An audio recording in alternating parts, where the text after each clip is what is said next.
gummy bear.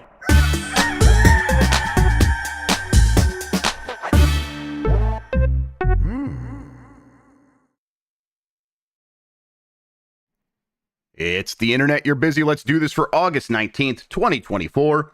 For the next hour or so, let me help you sort through the world of gaming on Game This Morning's Live with me, Jeff Grubb. Today, Silent Hill 2 Remake may turn out better than a lot of people expected. Nintendo has a direct, but not about video games. And Black Myth Wukong developers say, don't say feminism. That's a rule for influencers. But first, please join me in welcoming today's co-host of Game This Mornings. It's Emma Fife, everybody. Emma, how are you doing?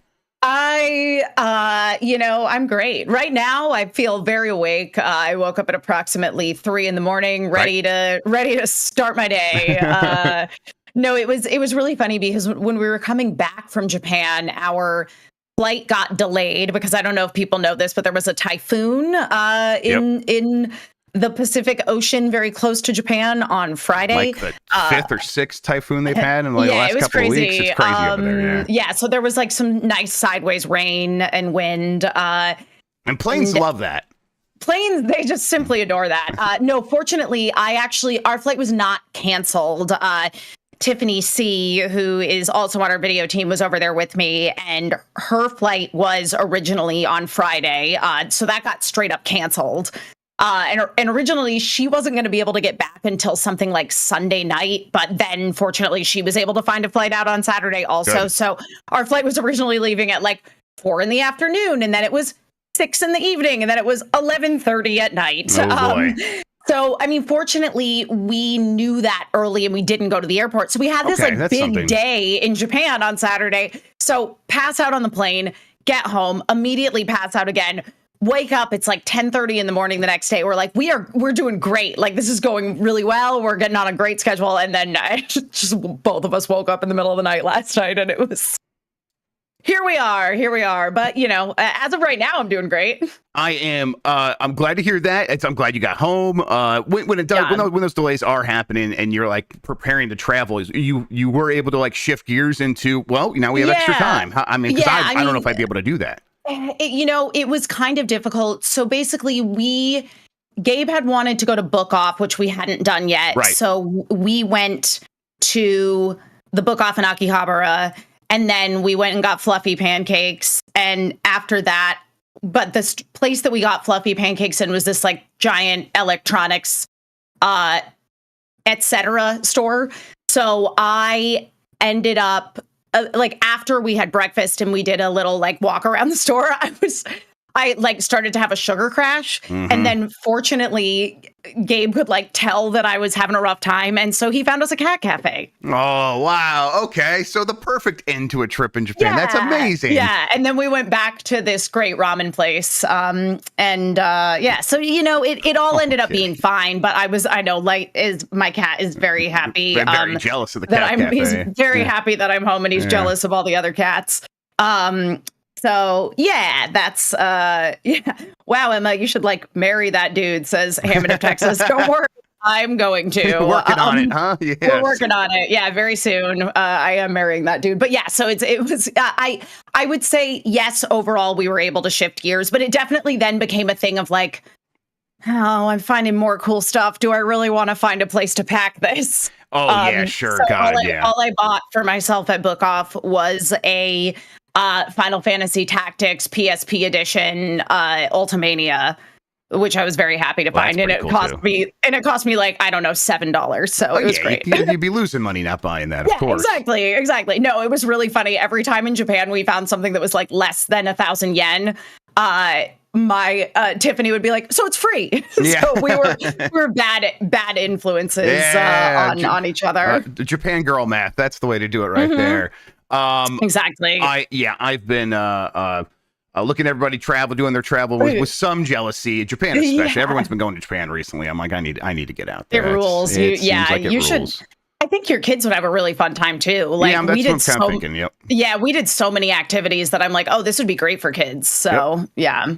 The cat cafe, did it have an age limit? Because a lot of the ones here do. Like, you have to be like so old before you go in the cat cafe. Oh yeah, no, I don't know. No, definitely not. The thing about Japan is they have no animal cruelty laws. basically. So there's pros and cons to that. I mean, you can do what you want to the whales, and they do. And they sure do. Yeah. Yep. Oh, God. All right. You know what? Let's go ahead and explain what we do here. Most weekdays, I, Jeff Grubb, will help piece your gaming life back together. That includes breaking news and maybe even some of our own original reporting. For all these topics, I'll get the input of a bona fide expert who will make me look smart. If you are watching live on Twitch, welcome. You can always listen to the show later on podcast feeds by searching for Game Mess Mornings or find the RSS on giantbomb.com. You can also catch the show later with chapters and timestamps on YouTube. Hello, YouTube. All right, plenty to get into, so let's start the morning mess with the Silent Hill 2 remake is significantly better than the trailers you've seen. I'm going to summarize this from Jessica Cogswell at GameSpot. The upcoming Silent Hill 2 remake has been met with both excitement and skepticism. The original game, released 23 years ago, is a beloved classic in the horror genre. Man, 23 years ago. Known for its psychological... Yeah, that's wild. I know. Known for its psychological depth and atmospheric storytelling. However, there have been concerns about whether Konami and Bloober Team, the developers of the remake, truly understand what makes Silent Hill 2 so special to so many people. After playing about 3 hours of the remake, however, Jessica said she was very impressed with the reverence shown to the original game. The developers have retained many of the iconic elements of Silent Hill 2, such as the slow burn of the opening hours, the surreal atmosphere, and the grotesque creatures. They've also made some improvements, such as adding a more fluid combat system and a helpful dodge button. The game's visuals have been significantly updated, but they still retain the grime, grotesquerie, and fog that made the original game so mesmerizing, and locations have been expanded upon, and there are many new details and objects that make the world more grounded in reality. There's also, obviously, the Akira Yamaoka has returned to work on the music and the audio, and that is also improved.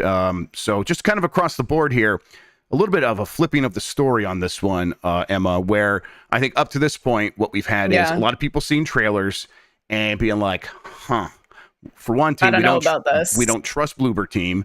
And on the other hand, this doesn't look that good. I think people were expecting Resident Evil remake levels, and those trailers were not sending that. That was not the vibe they were giving off in those trailers. Now, with this new a crop of previews and with new gameplay that people are seeing online, kind of across the board, everyone's like, actually, this looks pretty goddamn good. I might be on board for this. I don't know. How are you feeling? I mean, it's interesting because, I understand the impetus to want to compare it to Resident Evil, but with Resident Evil, it is still Capcom that's working on it. And Konami is in just this weird void of pachinko machines. Kind of between everything, Yeah, exactly. Oh my goodness. I'm sorry. You can sort of see a rare appearance of my other cat. Let's scoot him over there.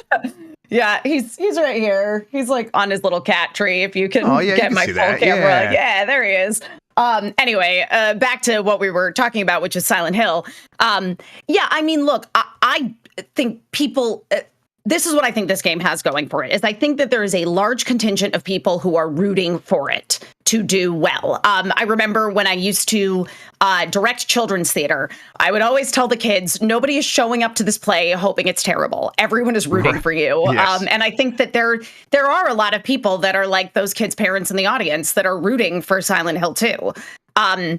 So I am hopeful. I overlapped a little bit in Japan with all the people that were there for the Silent Hill 2 remake. We were in very different parts of the city because I was all the way out in Chiba covering this One Piece event. So I didn't get to meet up with them, but I am very hopeful now hearing what people's early impressions of it have been. I think that a lot of the time trailers don't necessarily do a game or even perhaps a film justice. So I think I'm not sure what's going on with the marketing team. Maybe the marketing team is the ones who are struggling and not so much the devs. Because again, it sounds like, we're seeing good stuff so far. Yeah. And I get the sense also that's, they might have found their footing along the way. They definitely have a game here that a lot of people are going to be very honed in on all of the details and the specifics, and they're going to know exactly what they want.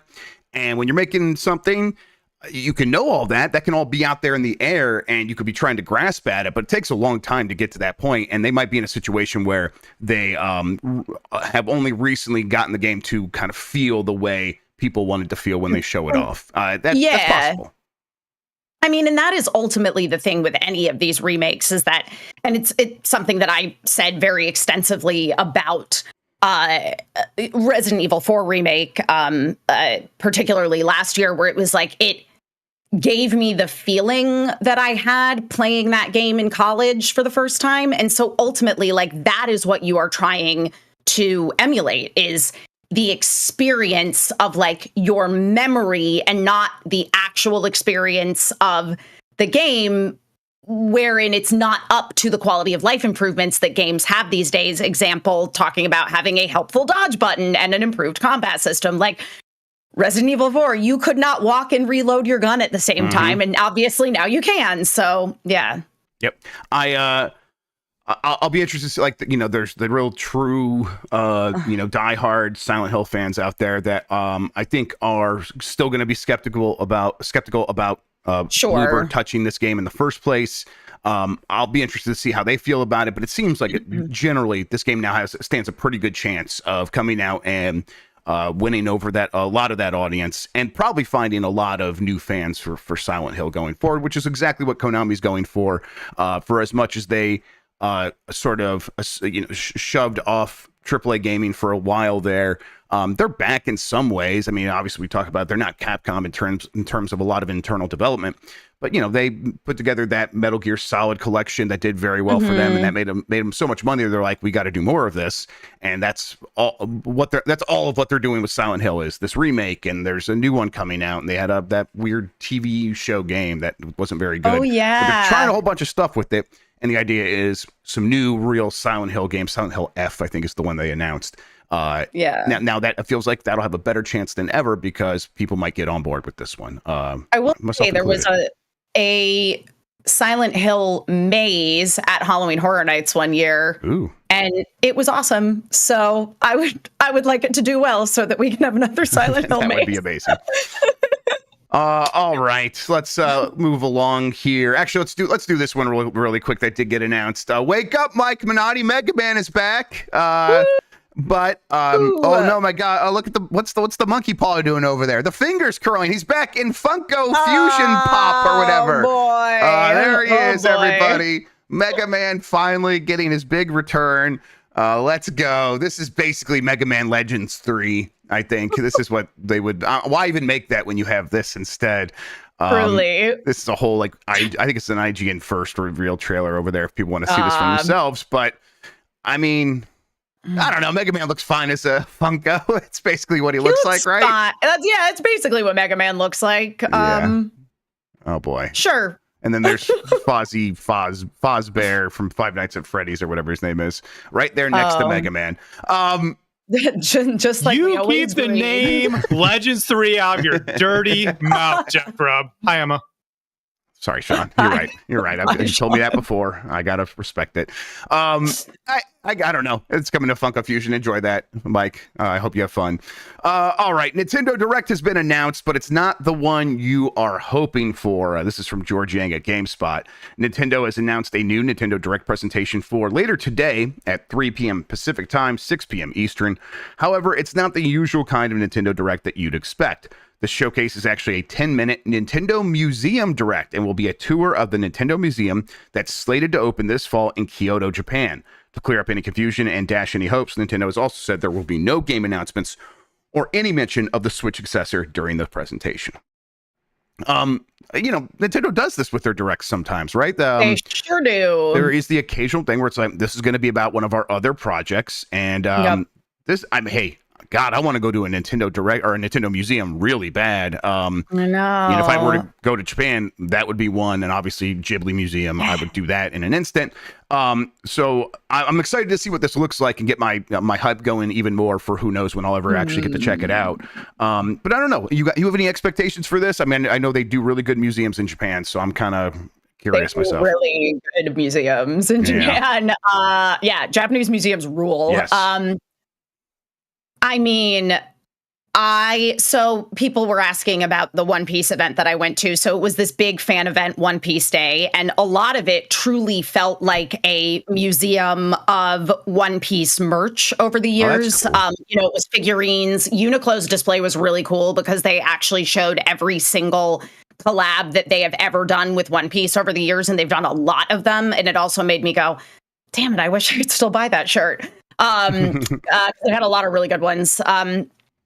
So, I think that, that there's so much weird Nintendo shit out there that's been licensed over the years that I really hope it ends up in the museum. Like, we were at Mandrake, which is this big like toy store in Akihabara, and we found a Super Mario Brothers like clock from the original Famicom release of Super Mario Brothers. And the thing that's really cool about Japan is they're like not super precious with a lot of their game merch and used stuff. So it's surprisingly affordable. I think that there's been a lot of really cool Nintendo licensing endeavors throughout the years. And so I really hope that we see a lot of that in the museum. That's definitely something that turns up in museums. But I also hope, one of the things Japan does really well is digital art displays and collabs. And so I hope that there's opportunity to incorporate some of that just to like give the museum some visual interest and flow. It's kind of like, shout out to Mike Minotti. At Disneyland, one of the things that they've done that I've really enjoyed is the way that they have updated their dark rides in using just the smallest amount of digital art to just kind of continue the flow of the ride. And it really adds something nice. And it doesn't take away from the beautifully redone, like repainted and updated animatronics. So it's like, I think that there's a lot of opportunity for there to be something really cool here. And I want to go, so. All right. I know I just got back from Japan, but I'll get back on a flight. It's fine. Quick hop over there, yeah. I hope that what this turns out to be is kind of what I've always hoped is like Nintendo just has a full-time staff dedicated to preserving all the best stuff that they have, like everything. Part of it is. I worry because this is the corporation doing a museum for themselves. And I personally think usually it's a little bit better when it is an external organization saying we are going to do the effort. Like we're going to fund this in some way, but we're going to do this on our own independently. Like a documentary, I think is almost always better when it's done by an external team rather than, Michael Jordan doing his own documentary about himself. Always better. Right. But, museums are a big and impermanent, and I get the incentive here. And obviously they can do it well. So I think the best way to do it would be they hire a team that is, and it's like they're independent and that's their job, right? Yeah. I mean, Nintendo loves to control the narrative around their own properties. Right. So the fact that, again, as you say, it is Nintendo that is doing this, that does make me concerned that we won't get to see some of the coolest and most interesting stuff because it doesn't fit the narrative that they want to present. Right. But that being said, I'm still hopeful that this could be something cool. Obviously, they're very controlling over their properties in regards to how they're represented in the Universal parks. And hey, Super Mario World, the ride is pretty mid, but the world itself is very cool. Mm-hmm. So, and again, they do some really interesting stuff with digital pixel art. So, I'm very curious, shall we say. Yeah, and not surprising that no games in here switch to, again, they want to be able to have the flexibility to do with the direct what they want. They did have like a mention of a direct or of a museum thing that they did with the Louvre, like forever ago in a direct, things like that. So it's like they've even had museums in the direct before. But someone in chat, I think it was Jamie H. Christmas Eve, who said, wouldn't it be cool if they had like a staircase like with pedestals for each system, and then there was like an empty pedestal, and then they like drop something in there. Even if they have like a reference to an empty pedestal, that could still be fun. It's like just make it Astro, but in real life and for Nintendo. Like that was the thing that was so charming about Astro was it was like this PlayStation museum basically. So just make that, but Nintendo. You started off by saying your One Piece story, and all I can think about One Piece right now is I was watching a YouTube video of this piano player who like goes and plays nerdy music in places, and people are like, "Oh, this is amazing," and they're like, they always lose their mind. Except they went to an anime convention and played a Zelda medley, an Ocarina of Time medley that was beautiful. And all these goddamn One Piece fans kept coming and be like, do you know any One Piece? And I wanted to beat him up. I'm sorry, everybody. I wanted to beat him up real bad. Like, just shut up and listen to this amazing music, you damn ungrateful kids. He was like a 25-year-old man. Well, that's the thing is that, like, this is so horrible. Anime fans, certainly a lot of people at anime conventions, and I'm somebody that, like, I work anime conventions with some frequency, they tend to skew kind of young.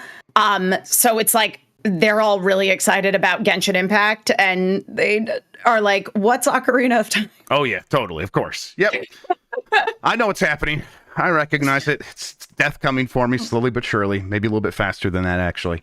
Yeah. All right, next story here. The Black Myth Wukong no feminist propaganda, no COVID-19 discussion email is real. This is from Paul Tassi at Forbes. Definitely real. Oh, yes. A reported document regarding coverage for the upcoming Black Myth Wukong has been floating around the internet, making very strange demands from creators in order to receive a code. It seemed almost too absurd to be true, but now I have been able to confirm with a US-based creator/influencer I trust that it is, in fact, legitimate. A Google document attached to the email said the following about coverage. Do's, enjoy the game. And then don'ts. Do not insult other influencers or players. Do not use any offensive language or humor. Do not include politics, violence, nudity, feminist propaganda, fetishization, and other content that instigates negative discourse. Do not use trigger words such as quarantine or isolation or COVID-19. Do not discuss content related to China's games industry, policies, opinions, news, etc. The email was not sent to journalists, as some of them have said it's faked based on that, but it was for creators only. These guidelines may also not have been made to all creators, or were sent out merely from requests for codes from those creators. There's no NDA required to accept the code, so people could have just said, no or whatever. Weird. This is weird. I'll say real quick that I've been getting red flags from this studio and the people handling this studio for a while. Definitely some oddness there is kind of what I was filing in under. I'm like, this, whatever, weird team. Weird. They're not accustomed to sort of the way, here's what's happened. Public relations firms, there's a handful of them now, and they all basically have best practices that they tell all these companies to stick to, and all these companies are like, we're paying you, so we're going to listen to you. And so they all sort of operate in the same exact way. It's very predictable. It's why I feel very comfortable kind of doing shows like this where we come out and say how we really feel about things, and we know we're not going to get punished by these companies. This feels like a situation where it's like, this company's like, we're paying you, do what we want, and tell these idiot influencers not to mention their feminist propaganda, because we don't want to see that in the news again. I don't know. It's weird. What do you think? We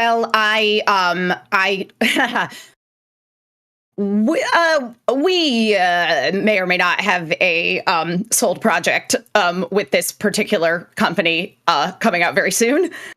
So I cannot confirm or deny that I have seen this document. That's what I'm going to say. That's what I'm going to say. and you love mentioning COVID-19 and all your stuff constantly. All of the many sponsored videos that I've done. That Final Fantasy VII Rebirth one, we were just talking about COVID the whole time. Yep. I think it's like clearly when it's like a project like that, where money's exchanged, it's like, yeah, okay, you can demand what you want. Putting it to, I don't know, when people are just asking for a code, attaching any sort of thing like this feels very weird. And again, it doesn't fully understand what's happening. Now, again, they didn't do this for journalists, so apparently I think PR was able to say, hey, there's a line here that you can't do this to journalists or it'll become a story. Now they did to influencers, it's still becoming a story, but this is, I don't know, this doesn't feel out of line for like what these companies feel like they can get away with influencers. This is the whole idea. They're like, you're here to serve us, and then in exchange we might be able to get you some stuff early so you can get your hits. Totally. I mean, and so just to like kind of approach the paid promotion angle, shall we say? So My buddy Rob Anderson, who I went to college with, he's I think he's Heartthrob Anderson is his TikTok. He's very, very famous on TikTok. He does very funny reviews of like old episodes of Seventh Heaven and movies. He just dropped one on Face Off that absolutely rules. But he was saying the other day that like he can't get over watching like influencer TikTok paid promotions where they are just doing everything to try and convince you that you need to buy this product, and it's bad. They're like, oh my God, relentless. This product sold out 6 times. So be sure that you buy it right now or you're never going to be able to get it every mental again. trick. It's all the dark patterns in one place. It was never sold out. It was never sold out. Nobody panic. Oh, somebody at this cosmetics company is going to lose their job because of this, blah, blah, blah. So again, it's like when you're dealing with influencer marketing, it is very different than dealing with journalists where it's the crack cocaine version of QVC. Yeah, exactly. It's the crack cocaine version of QVC. And it is absolutely wild that these are the guidelines that people were sent.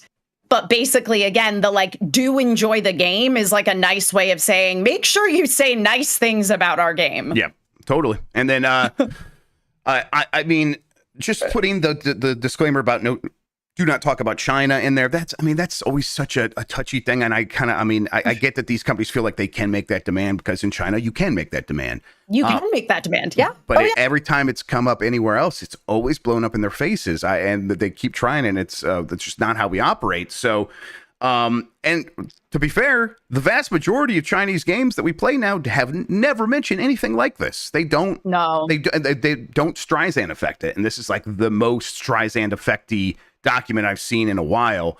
But yeah, I also don't know if this game's necessarily worth all that. It seems like it's a decent action adventure game that some people are enjoying. Some people are like, it's okay. It got some of the technical issues seem to be holding it back a little bit. So I'll try it myself when I get a chance. Didn't get a code, but we'll see if we get a chance to get our hands on it at that point. Maybe we'll play it on the website. I've played it. I've played the first chapter of the game. It was fun. Yep. Fun combat. Do you think, my guess here, my hunch here is they release another game and there's none of this stuff. I think they learned a lot. I think they learned a lot of lessons, and they behave much more like every other studio on the earth. Because it's like, again, we're talking about a Chinese gaming company who is making a big showing of this game. And like, I'm going to be real with you, everything that GameSpot has, posted about it in previews and things has done really well. So there is a lot of interest in this game. Definitely. So yeah, I think that now, especially that this like document is out there in the world and it has become a story, even though it was like they didn't send it to journalists with, I think, probably the thought that it wasn't going to become a story. But I frankly think that they didn't think about it at all. They were like, we can do this in China, so we're going to do this. Yep, totally. And that, I think we will see again another game from this studio, and it'll be a very different story. Yep, I agree. And that's, there's a reason that it's the way it works that way. There's a certain level of like just professional respect for the other person doing their job that this industry defaults to at a certain point. And this doesn't feel like it honors that. It's not like some grand sin that they're doing over here. This is not something that I think that they should go to prison for. This is not that big of a deal, but it's like, a little awkward, a little weird. Don't do that. Yeah. All right. Let's take a quick break. When we get back, we have plenty more headlines to get to right after this.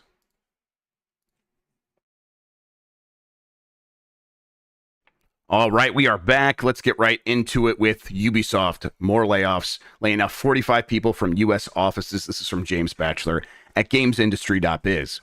Ubisoft has made another round of layoffs, this time cutting staff from 2 of its U.S. studios.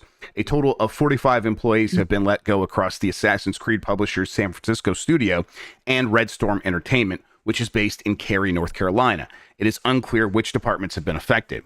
Yesterday, Ubisoft San Francisco and Red Storm Entertainment informed their team of a restructuring that resulted in 45 employees leaving the studio, a Ubisoft spokesperson told IGN in a statement.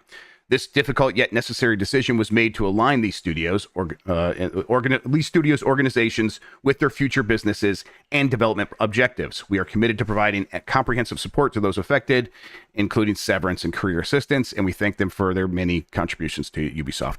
I'd be curious to hear any time that those career assistance things, like what has that ever led to anything? What does that mean? Yeah, what does that mean? Like what does it lead to any outcomes at all? But whatever. Yeah, I mean, no one's ever complained about it either, so maybe it's something, I don't know. No, I mean, I'm with you though, that I would be very, very curious to hear, like, what are you actually doing, and give me the results. Who's gotten jobs out of this?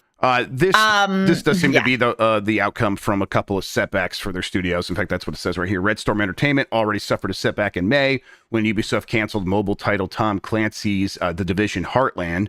And then Ubisoft San Francisco, meanwhile, is the team behind the publisher's recently launched online shooter X Defiant, which has sort of like come and gone a little bit, which I was a little surprised by, because X Defiant seems perfectly fine to me.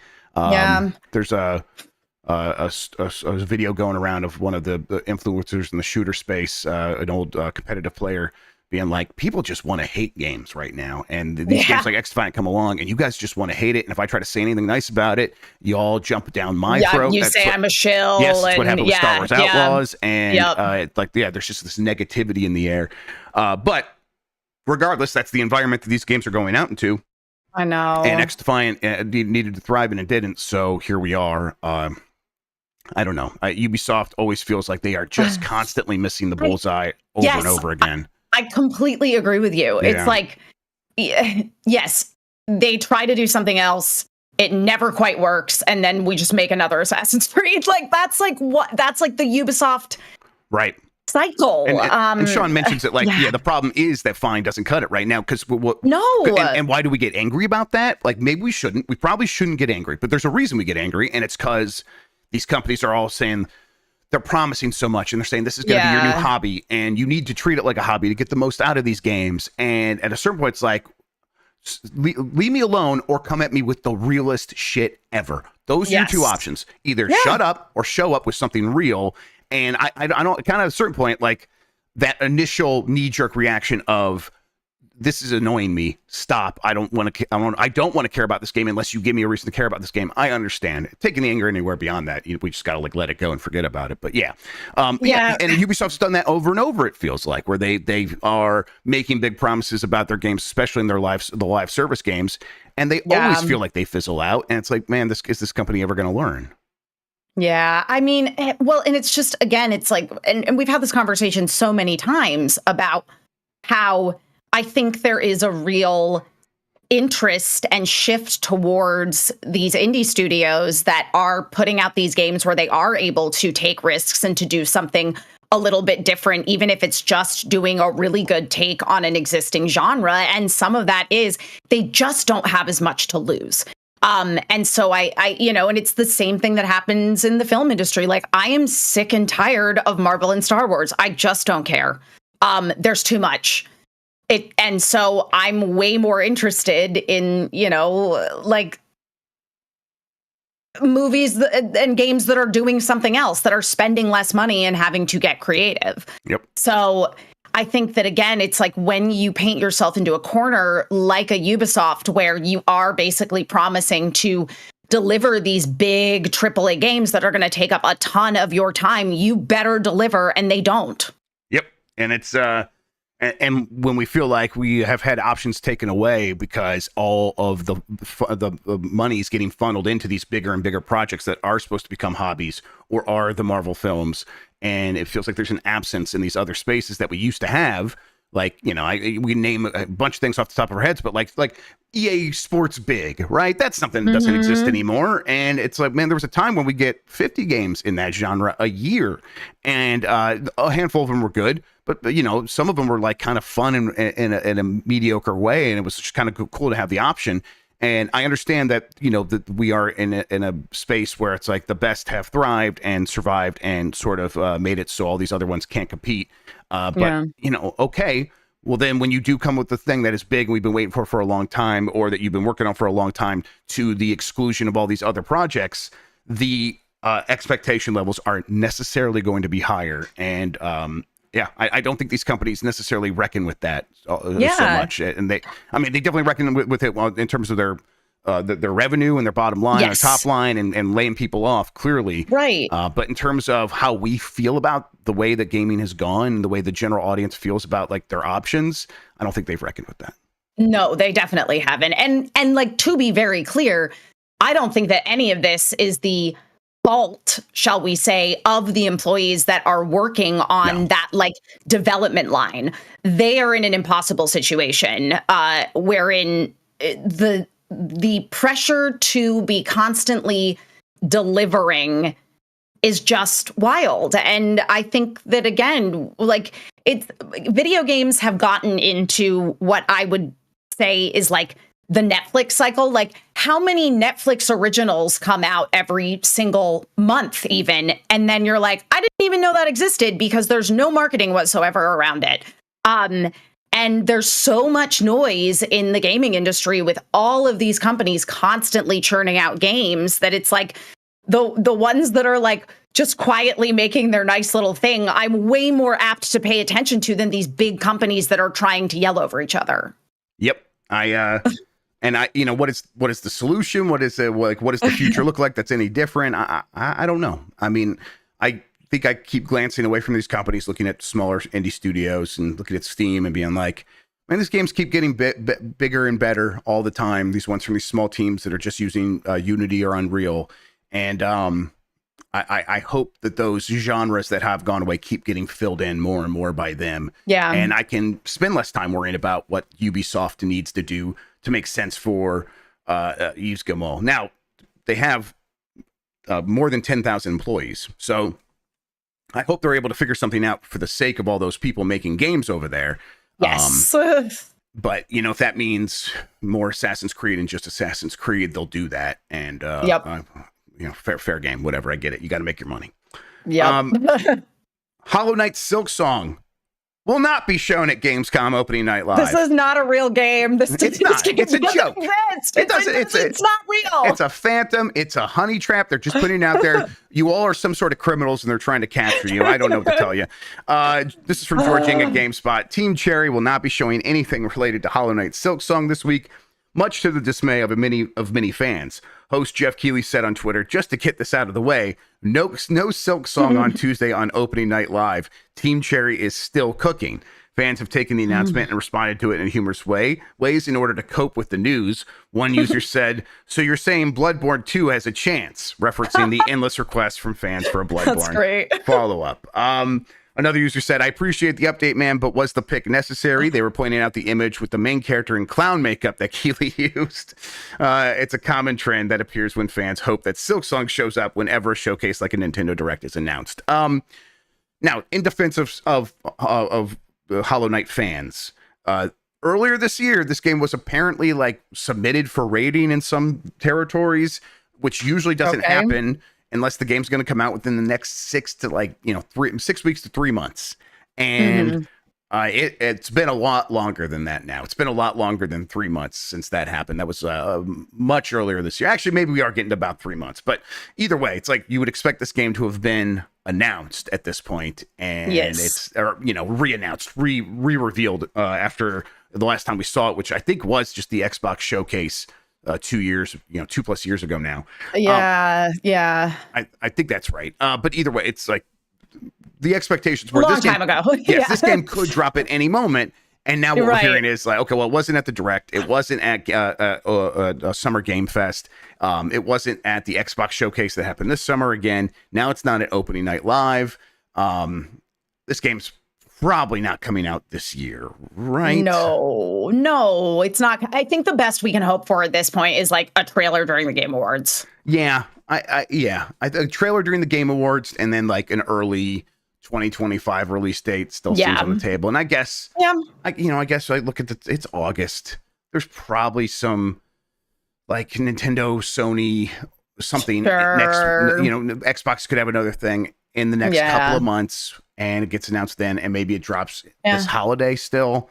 That seems unlikely to me. I say, my money would be on trailer at the Game Awards and like a February 2025 release or something like that. I will say that there was a fan gamer store in Shibuya when I was there, and they had a plush of Hornet, the character who's the main one in Silksong. So there it is. In theory, this game is real. I saw somebody in chat say that they said that Minotti claims to have played this game in 2019, and they're pretty sure it was a fever dream. Yep, he was high on whatever alcoholic drinks they sell at Disney or whatever. Yeah. Yeah. Mm-hmm. Lexi mentioned in chat that hey, maybe they're strategically holding it back for the Switch 2. And at one point I thought that was possible, but now hearing the Switch 2 might not launch until at least April of next year, and probably the holidays next year. I mean, or that's just as likely as April or May.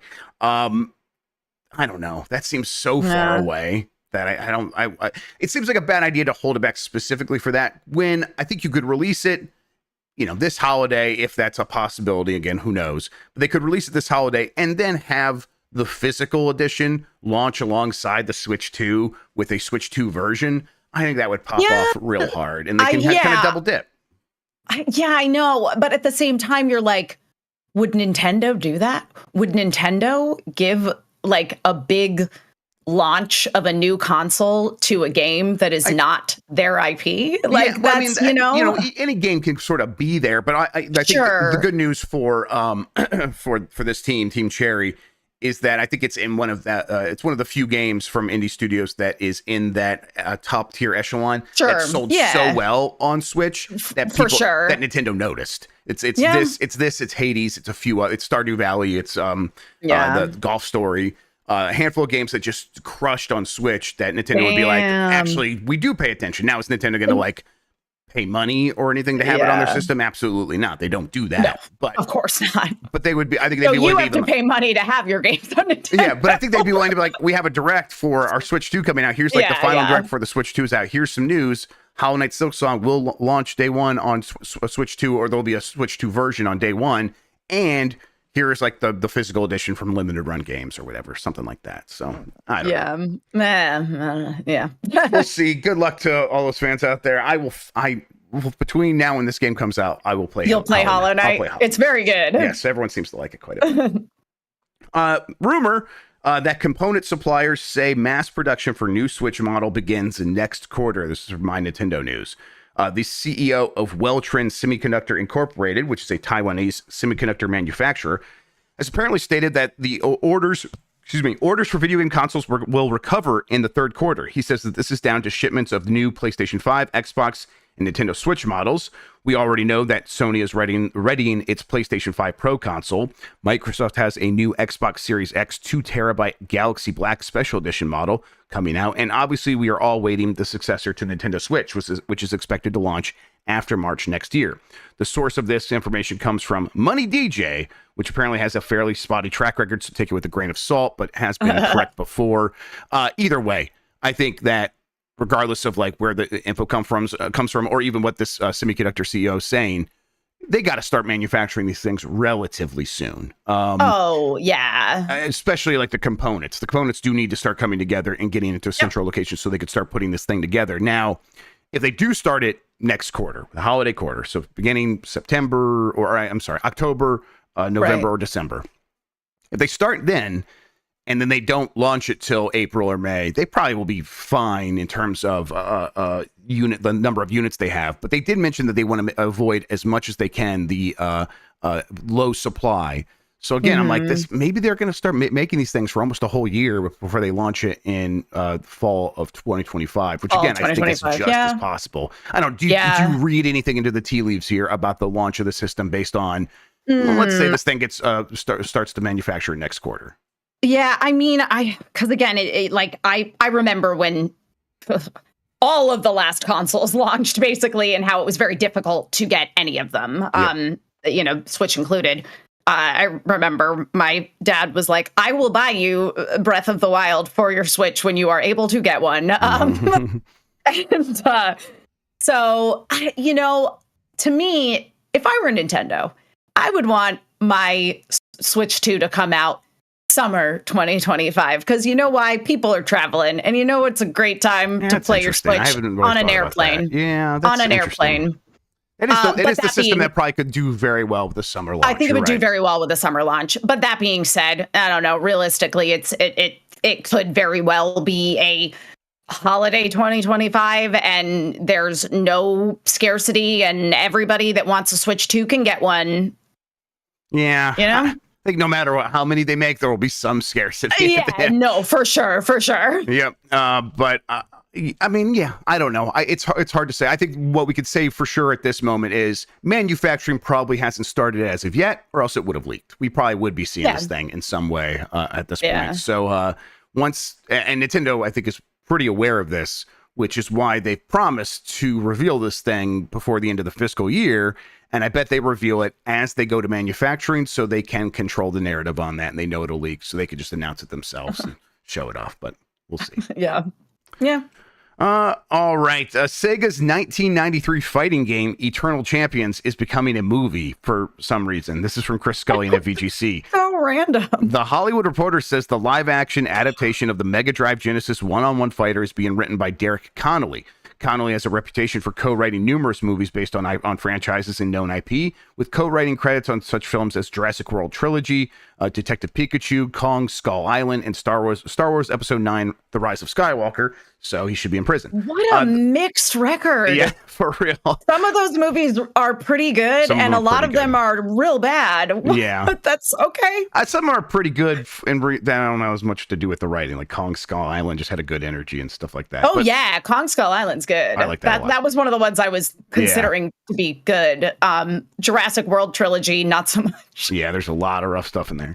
The film is set to be produced by Skydance, which is set to merge with Paramount Global next year.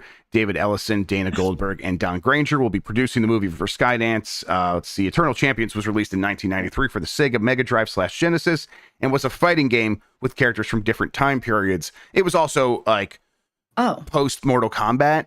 So the whole thing with Eternal Champions was, this is going to be so gory and bloody. It's crazy. It's going to take over your brain and make you a murderer. And and as Sean says, it's bad. It's real bad. Yeah. It's not a fun game. I've never even heard of this game. Yeah, it definitely just did not make the impact they were hoping for. Some weird ones, some weird fighting games on Genesis, I want to say. But they were like fun, weird. This one I missed. I mean, I'll read this paragraph, which might like provide some fun potential for a writer if you're making a movie. The game's story is like based around a fighting tournament that is held to see which of the fighters, including a cat burglar from 1920 Chicago, a vampire living in Vietnam in 1967, a U.S. cyber kickboxer from 2345 AD, a caveman hunter from 50,000 BC, and a 1690s alchemy student killed during the Salem witch trials, could defeat the others and gain their life back while restoring balance to mankind. So they're all dead. Yes, I think they've all died, and they've gone to this eternal champions fighting dimension, and now the winner will get to go back to their life and save humanity. Whatever. It's a tournament film, and you can make a good easy. Well, they just make blood sport. They just make blood sport. Sure. It's that easy. Well, I mean, as long as they lean into how ridiculous this premise is and really embrace the camp, it could be fun. I would like people to reconsider the Sam Raimi film Quick and the Dead. If you haven't seen it, it's I've basically... not seen that in a group, and I've been meaning to. I've been itching to watch it, actually. It fully leans into its like literally the entire premise is this is a like super high stakes one-on-one like quick draw tournament. It's an anime basically, like the level of seriousness that it puts into this quick draw tournament. It's real fun. I think if you do something like that, this could definitely work. I will say that we did a panel at San Diego Comic-Con wherein people pitched what should be the next video game series to receive the Prestige Television treatment. Right. The winner was Dr. Mario, as pitched by Chris Hayner of GameSpot. It was real fun. Myself and Jan hosted the panel. Jan threw a bunch of what ifs and made people make amendments to their series on the fly. It was real fun. I have to say, Eternal Champions, if they do it right, I'd greenlight this. Yeah, me too. This sounds like the exact kind of silly adaptation that I want to see more of from games. Because it's low stakes, right? You get Eternal Champions wrong, who cares? Like I don't. Let's just make it as silly as possible. I think going for something similar to what happened with the Twisted Metal series, which I haven't seen, but people seem to like. Yeah, no, they just kind of made something fun, and that we enjoyed that. I'm like, okay, yeah, that's a good goal to aim for. Yeah. Video game actors want less secrecy over projects when explicit scenes are involved. This is from Chris Scullion at VGC.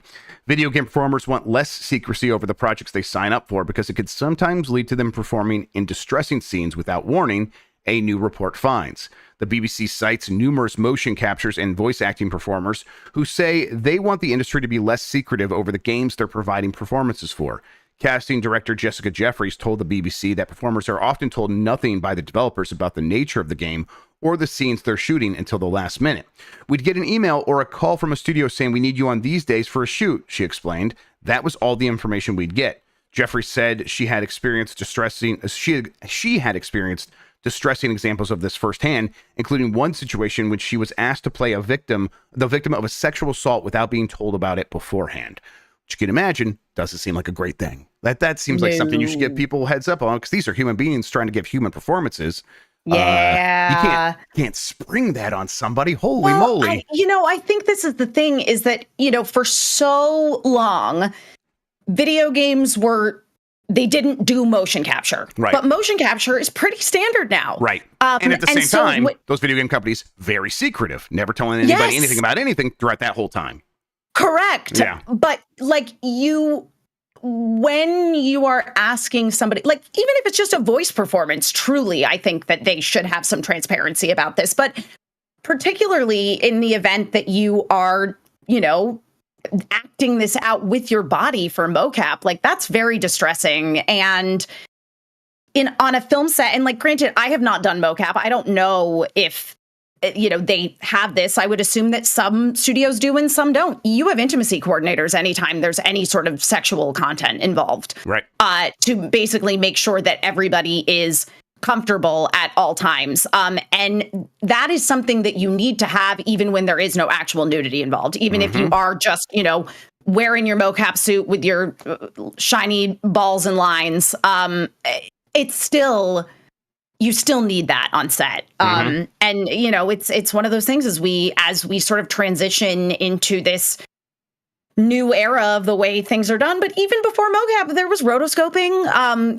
This is not an entirely new concept. Yep. And I mean, I think part of it is, the biggest part is just that secrecy. These companies are so used to keeping everything on lockdown that they don't tell anybody anything, and they don't ever consider the human cost of that. And this is one where it's the secrecy of your video game is actually not as important as making sure the people that you are going to be distressing understand the situation they're entering before they enter it. It's like standing back and be able to examine the whole thing. It's very easy for us to just be like, that is obvious. I'm sure in the thick of it, when these companies are just doing their usual practices of how they treat all these situations, it might not occur to them, but it should. And I'm glad that the industry is sort of calling out these companies on this and saying, no, this needs to change. And they're working toward that right now. Last thing here, Epic Games Store, including Fortnite, launches on iOS in the EU and Android, and then on Android worldwide. This is from Jordan Miller at VGC. The Epic Games Store is launching today on mobile. The store will be available on iOS in the EU and worldwide on Android. The store will launch with 3 games: Fortnite, Fall Guys Mobile, and Rocket League Sideswipe. So this was a long time coming. Apparently, Epic has spent $1 billion suing Google and Apple to get to this point.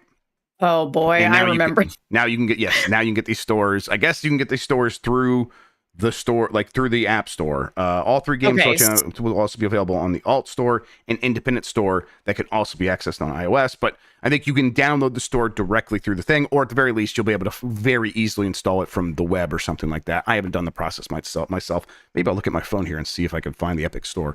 But the whole point was they don't want to pay the money to Google and Apple anymore. Yes. And they were able to get the concessions to at least carve out that. There's a lot of other stuff they fought about, but this is one of the bigger ones. So here we are. Are you going to install the Epic Games Store, Emma? No, probably not. I don't Yeah. play games on my phone very much. Yeah, me neither. Yeah. Let's see here. I'm going to type in. I got the Epic Game Store on my PC where it belongs. Yes, exactly. All right, I typed in Epic. It's launching today, so it's not there now. Fair enough. Yeah. All right. I do appreciate Sean's note about this, though, which is they give you a cat girl Fortnite skin for installing. I'm so cooked. Ha. Well, there you go, everybody. Sean's cooked by the cat girl skin, as always. Oh wait, no, I think I moved it to put the ha on the end because Sean, the sh of Sean is gone. Okay, I think that was my fault, but no, it was like way better fault. the way you read it. Actually, it's way Thank better. you so much. That's yeah. Oh man, that's really funny. Cat girl Fortnite skin. Okay. That does it for the headlines, everybody. I got a poll question here that I will bring up now. Let's see. Let me just frame it up proper. Which game will you be getting in September? Let's see here. 2% said they're getting Epic Mickey. 8% said they're getting the Plucky Squire. 26% said they're getting Astrobot. 30% said they're getting The Legend of Zelda Echoes of Wisdom. And a whopping 35%, the number one best-selling game in September is going to be nothing. 35% said they're getting nothing. So, man, I'm excited about maybe not Epic Mickey. I guess I'll have to wait and see how people feel about it. Maybe if it's a major improvement from the original Epic Mickey, I'll check it out. But Plucky Squire, I've been playing that. I have the preview version of that, and that's it's kind of everything I was kind of hoping for. Yes. Yeah, it looks great. But then, man, Astrobot. You're like the number one Astro fan. I'm the Astro influencer. I'll say, Jordan Midler told me on Friday. He's like, "Don't worry, Grubb. Review codes will come in for this game today." And I don't know if that I don't know anything about the review codes otherwise because I'm not handling that. But I was like, oh, okay. And then I was like kind of waiting to see if that would happen, and it did. And I emailed him back, and he's like, "Look, right, I was lied to." He's like, "Don't you think if I had it, I'd be gloating?" I'm like, "Yeah, all right, but still, it broke my heart. I'm like, this weekend's gonna be so awesome." Oh no! And it wasn't awesome. No Astrobot. All right. We got a new poll question here in a second. In the meantime, though, Emma, why don't you tell people where they can find you on the internet, what you have going on, all that good stuff? Well, you can find me at my name, Emma Fife, on Instagram, on Twitter, which I don't use anymore, but I still have a Twitter. And you can find the video that we did for Black Myth Wukong coming out soon. I think that should be up tomorrow on the across fandom websites, .com domains, GameSpot, and I think it'll be on GameSpot's YouTube as well. It's real fun. There may or may not be an animal in it. Ooh. So just keep that in mind. And then also, I would love to promote that if any of y'all are fans of reading, my soon-to-be husband has a company that is called Boss Fight Books. They are short documentary style books about video games. Some of them are more based on criticism. Some get really deep into development history.